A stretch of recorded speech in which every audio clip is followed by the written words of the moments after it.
Good day, and thank you for standing by. Welcome to the Kraft Heinz Company fourth quarter results conference call. At this time, all participants are in a listen-only mode. After the speaker's presentation, there will be a question-and-answer session. To ask a question during the session, please press star 11 on your telephone and wait for your name to be announced. To withdraw your question, please press star 11 again. Please be advised that today's conference is being recorded. I would now like to hand the conference over to your speaker today, Anne-Marie Megela, Head of Global Investor Relations. Thank you, and hello, everyone. This is Anne-Marie Megela, Head of Investor Relations at the Kraft Heinz Company, and welcome to our Q&A session for our fourth quarter 2023 business update.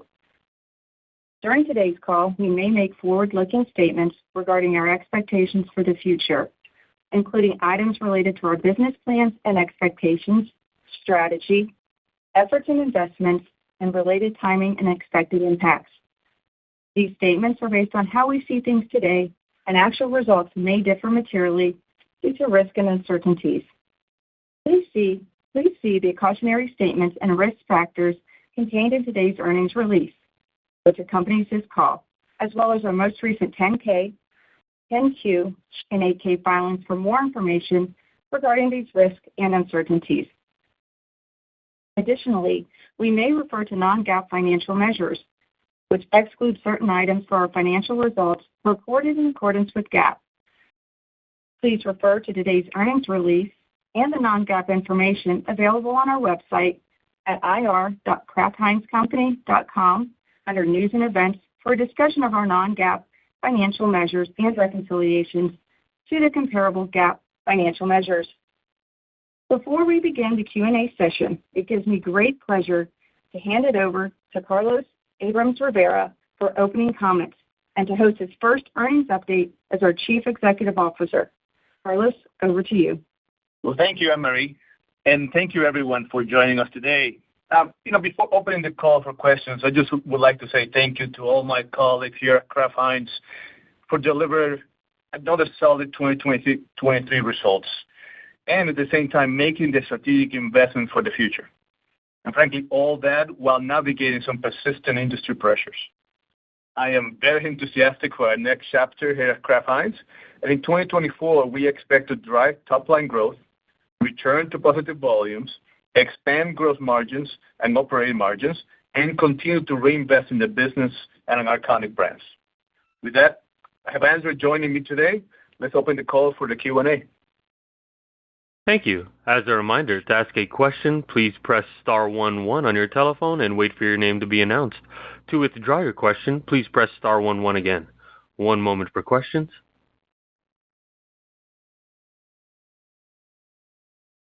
Our first question comes from Andrew Lazar with Barclays. You may proceed. Great. Thanks. Good morning, everybody. Morning. Carlos, I was hoping to start out maybe organic sales in the fourth quarter were impacted, as you talked about, by trade timing and a retail inventory deload. You're suggesting that you expect the first quarter organic sales to be similar to 4Q, which implies that underlying sales maybe could be a bit worse than 4Q. I don't think you expect the retailer deload to continue. So if I have that right, I guess what would cause the sequential slowdown in organic sales in 1Q, and how do you see that playing out moving forward? Yeah, good question, Andrew. Thank you for that. The math on Q4 to Q1 may be similar, but the factors driving it are very, very different. And I think maybe, Andrew, if you could give a little more color as to the effects of both the North America business versus the emerging market business and how that's shaping kind of the math behind the numbers. Sure. Good morning again, Andrew. So as Carlos said, we do expect similar numbers on Q4, but coming from different drivers. So on North America, we do expect better performance because we should not repeat both the trade timing and the inventory deload. We think we're going to be at a healthy level at this point. And sell out, if anything, maybe will be in line with slightly better getting to Q1. Now, when you talk about emerging markets, we do expect a shipment phasing that will affect Q1. So we do expect, instead of growing double digits like we have been doing consistently, emerging markets should be growing the mid-single digit territory. You might remember that last year we had a very strong performance in Latin America. Brazil grew 40% in Q1. So we're going to lap that, but nothing wrong with the underlying sell-out trends, both in North America and emerging markets. Great, really helpful. And then Carlos, it seems like, if I have this right, most of the pressure in the Grow platform in the fourth quarter was in easy meals. If I have that right, can you talk a bit about what caused that and maybe how this plays out as you move into the first quarter? Because it sounds like you do expect North America to get better. Yeah, and frankly, Andrew, if I think about Q4, let me start with some of the positive, which is, we also saw the return to growth of our Ore-Ida business, driving both growth and share performance as we continue to leverage kind of the new partnership we have with our Simplot and really being able to service the business to its full potential.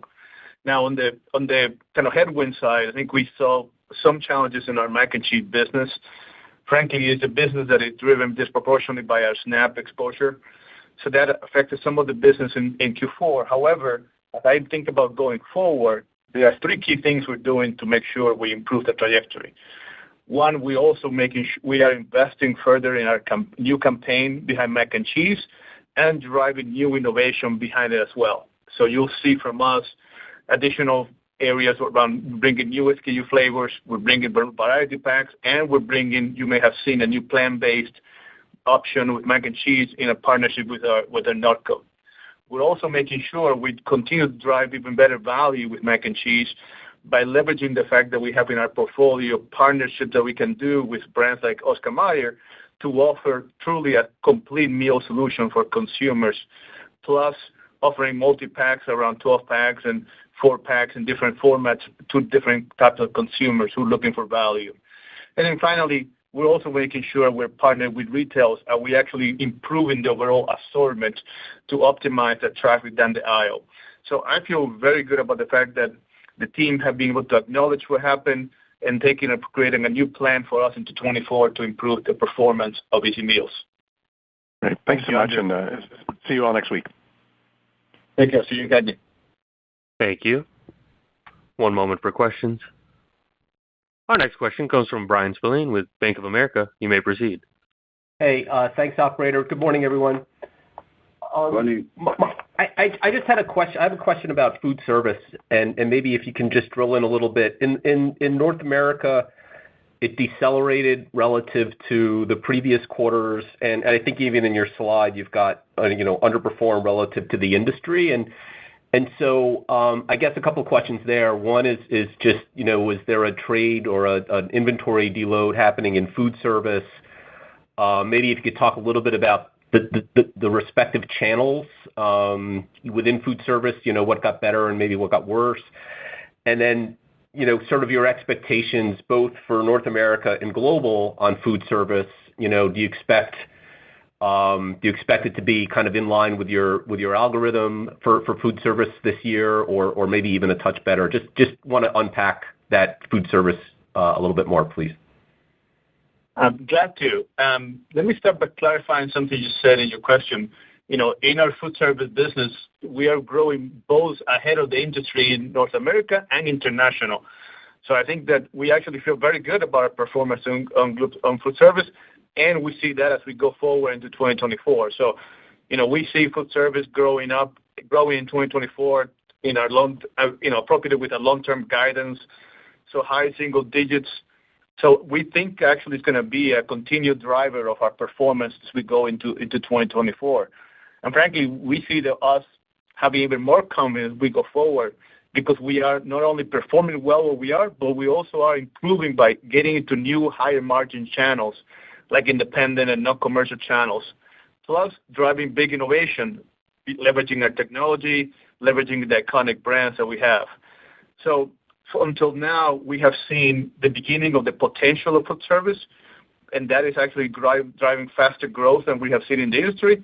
And we actually believe that between the innovation that we have, between us going into new channels that are higher margin and more attractive, we can actually make that even a faster growing part of our portfolio as we go forward.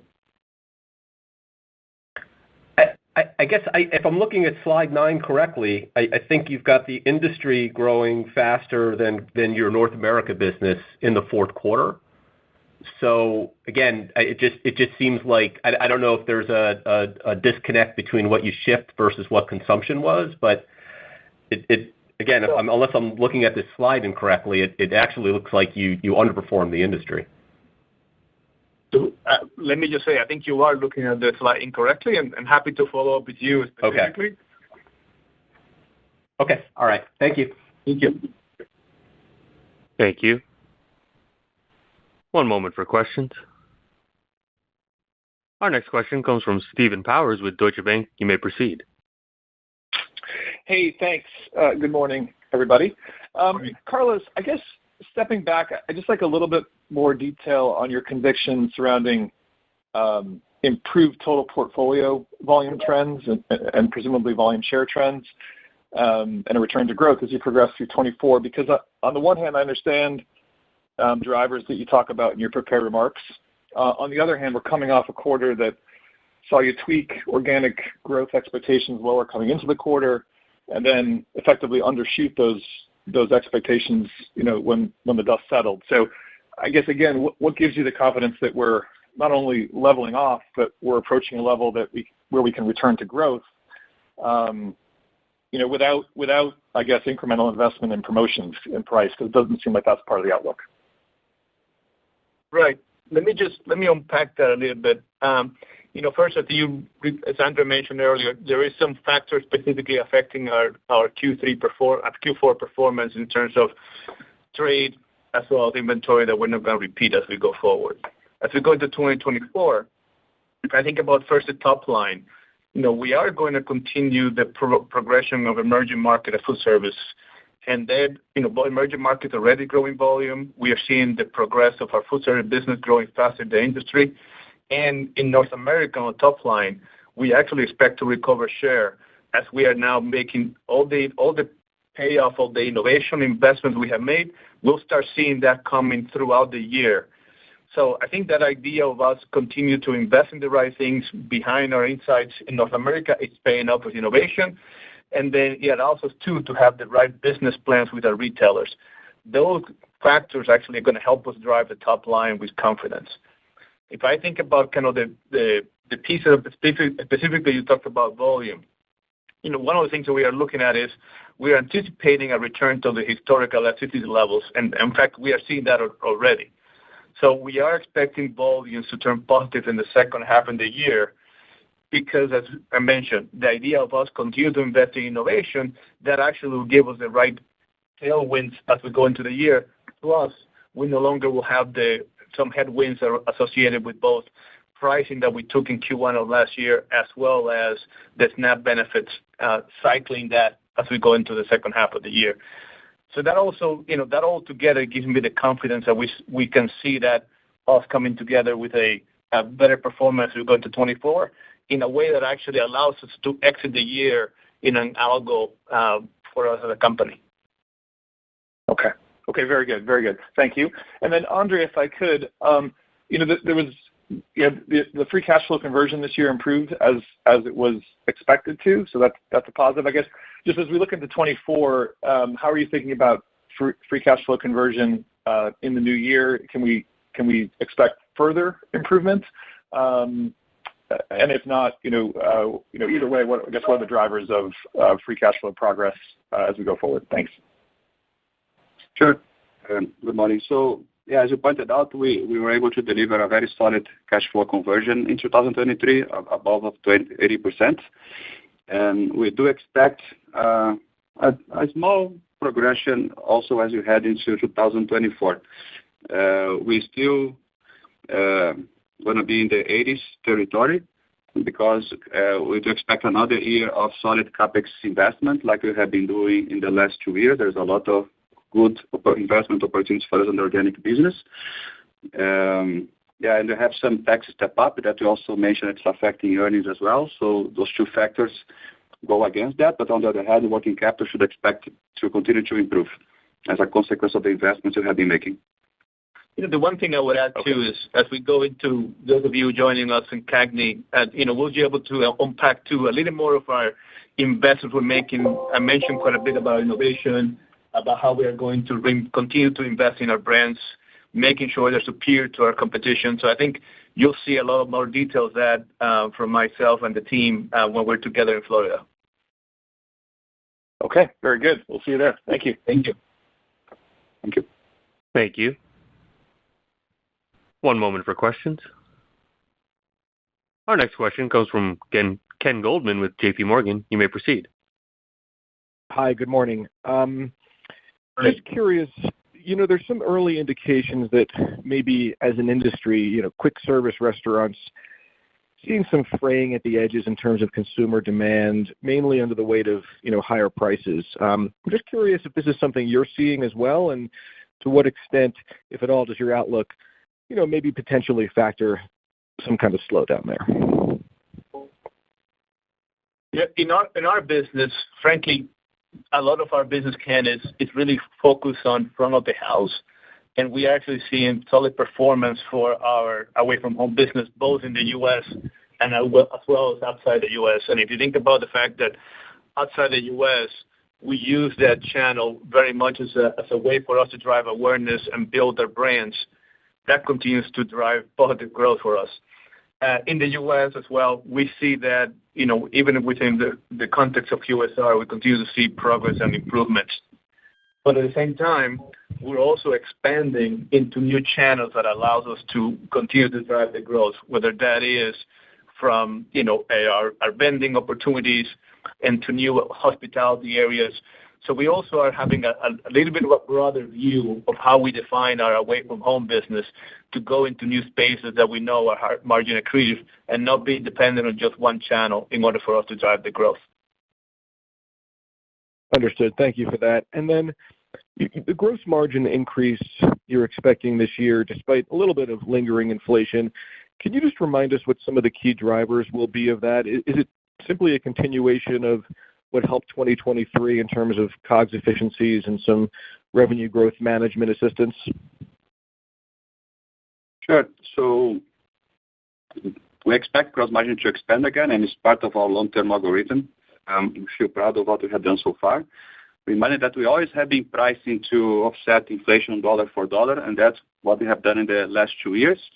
However, in 2024, we are expecting to price approximately at 1% level, which is below the inflation that you expected at 3%.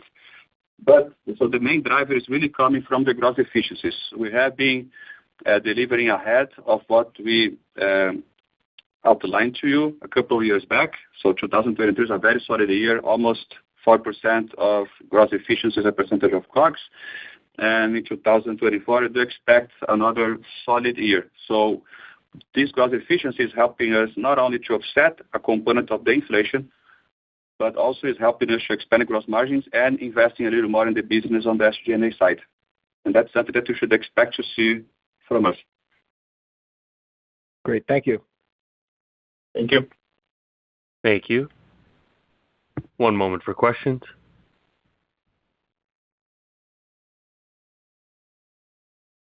Our next question comes from Pamela Kaufman with Morgan Stanley. You may proceed. Good morning. Good morning, Pamela. Good morning. I was hoping that you could double-click a bit into the drivers behind your Q4 results in North America and how you're thinking about those factors going forward. You pointed to weaker consumer demand, but also discrete headwinds like the inventory deload and lapping the trade accrual. So how are you thinking about North America consumer demand in 2024? And can you explain what drove the one-time dynamics? Was it a specific retailer or specific categories where you saw a deload? And maybe you can explain the effect of the trade accrual. Thank you. Let me start, I guess, give you a sense for how we see the consumer today, and then maybe, Andrew, you can go deeper into the specifics about the Q4 and how we see that playing as we go forward. But, I guess the place I would start would be that what we're seeing in the data is that regardless of the income levels, that consumer is looking for value, and they continue to be under pressure. And what we see is low-income consumers are actually shopping more at places like dollar stores, higher-income consumers more at club stores. But mostly, we are seeing them looking for overall smaller trips to stretch their dollar further. So for us, it continues to be about how do we continue to deliver value in different ways to that consumer who are very much focused on value. through essentially investing in our brands, making sure we have a number of value offerings, and increasing the distribution in different channels to beyond what we have done in the past. And let me just be specific before Andrew gives you the details on the Q4. And if I think about club channels, we have introduced a number of brands into club, from Capri Sun to Lunchables to Classico pasta sauce. In fact, we also tested new innovation in our club channels, and in 2024, we'll have 20% higher number of offerings in club than we did in 2023. Now, if I think about the entry price points in the category and the SKU that we can have in kind of areas around dollar stores, we're actually making sure that we're driving things like improving our assortment of barbecue and mustard or craft of mayo and salad dressing, as well as new items around Taco Bell and our partnership that we have in order for us to drive expanding use of our Mexican initiatives. So if I think about dollar store, we actually have today over 300 SKUs, and year over year, we're going to be increasing about another 10% versus what we had in the past. So we are making sure that we are in the right channels with the right assortment and continue to invest in our innovation in order to make sure that we are capturing consumers looking for value, independent of where they're looking for different occasions, different formats, different shopping behaviors. And now, Andrew, if you want to give a little more context on the Q4. Sure. So North America net sales declined 3%, and approximately 140 bips is linked to the trade accrual release from last year, from 2022, and from inventory deload year over year. But in fact, it's not that we saw a deload happening in 2023.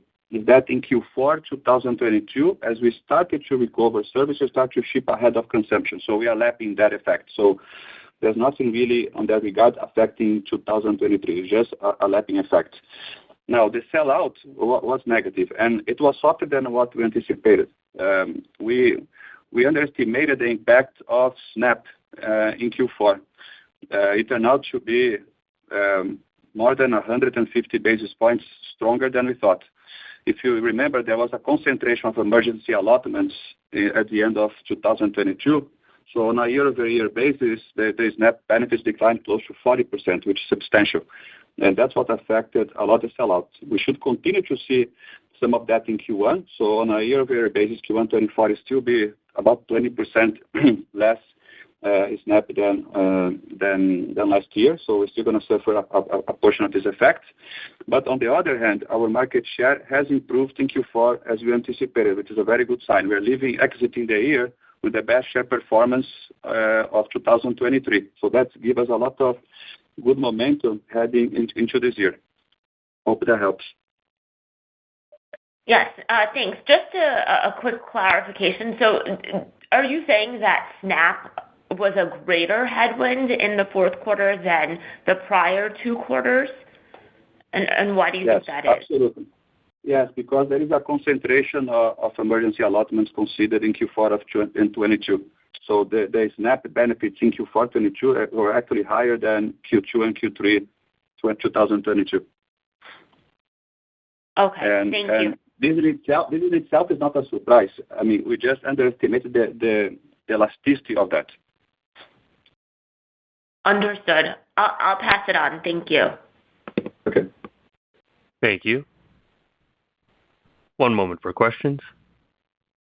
Our next question comes from Robert Moskow with TD Cowen. You may proceed.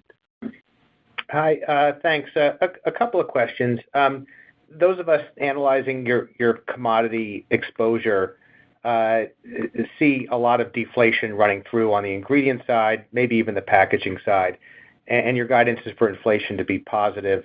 Can you walk through some of the components that we can't see? Maybe it's conversion costs or things like that make this continue to be an inflationary year. And then my second question was, you have a $25 million write-down for, I think, systems related to your modernization efforts. Can you go into a little more detail as to what caused that write-down? Thanks. Sure. Good morning, Rob. Good to hear from you. So on the inflation side, as we said in prepared remarks, we do expect inflation again into 2024, low single digits, on the 3% territory. Even though ingredients as a whole, we see quite a few commodities that are deflationary, we still have the impact of mainly tomatoes and sugar affecting us negatively. So there is a little net increase in terms of commodity inflation. But the biggest bulk of the inflation is really coming from labor.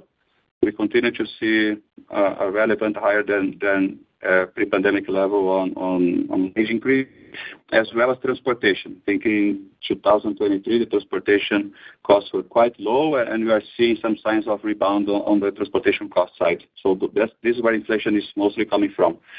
On the second part of the question about the $25 million, so not 100% of that is the system write-off, even though it's the majority of it. And this has to do with us deciding not to maintain investment in a certain technology that we think will not be relevant for the future. So we decided to stop that investment and redirect the issue something that we think will be more relevant to us, to our future agenda. As you know, technology is front and center of our strategy, and we have continued to make decisions to make sure that we can turn it into a competitive advantage to us. So, and this might require us to make decisions in between acquire that we not initially anticipated because we saw that's the right thing for the business for the long term. We're not going to hesitate to do that. Okay. Thank you, Andre. Thank you. Thank you.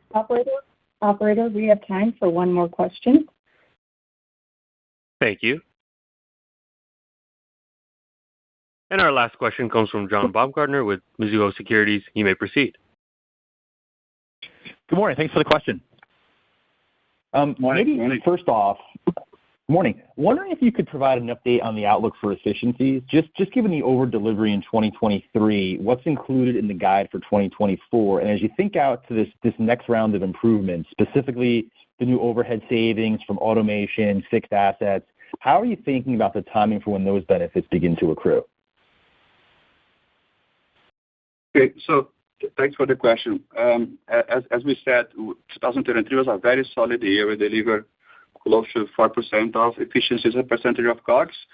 And we do expect 2024 to be another year where we will be delivering ahead of the 3% COGS that we have outlined. I want to make sure that you understand that not only this is a consequence of the complete ways of working change that we have done in supply chain, more focus on variable costs and continuous improvements, but also we still have some efficiency opportunities that are coming through as a consequence of the pandemic and all the inefficiency generated by that. That helped in 2023, and that is still going to help a little bit in 2024. But beyond that, there are a lot of things happening on the supply chain space. Difficult to name only one because given the sheer size of our COGS, but we do have initiatives coming from network optimization in the U.S. We have a very complex distribution center network, more than 80 distribution centers overall. We do have initiatives in automation. In fact, we have a very strong partnership with Microsoft trying to do using technology to allow us to make faster decisions and with that improve labor usage and reduce yield losses. We have a lot of opportunities on value engineering to continue to make sure to offer the right type of attributes to consumers. So there is a lot of different levers. We're going to touch on a few of them next week in CAGNY, but I think we are very pleased with the quality of the pipeline we have in supply chain now. And I think you will see is that how the investments we have been making in technology, the partnership we have been making in digital are basically fueling a lot of that efficiency in a way that actually creates some benefit for us for now and to the future as well. And again, we'll unpack that even further when we are together in Florida. Okay, thanks for that. And then just quickly on international, the emerging markets vol mix was pretty solid in Q4, but I'm wondering if you can speak to the vol mix in the developed markets, what you're seeing in Europe from category performance, private label competition, and the consumer dynamics there, sort of giving you confidence in the international guide for 2024. Thank you. Happy to. I think if we think about what we have mentioned in terms of value and how consumers are looking for value in the U.S. is similar as well too in terms of consumers in Europe. I mean, they are looking for that value as well, and we are continuing to make sure that we're bringing that value through the critical brands that we have, like our Heinz business in the UK, for example, and how we continue to bring the products to the market that bring a number of improvements on our quality of our products, as well as focusing on the benefit that we bring. So, for example, a product like Heinz beans and the fact that it brings kind of such a benefits around protein, that's something that is kind of now shifting in terms of how we think about that product.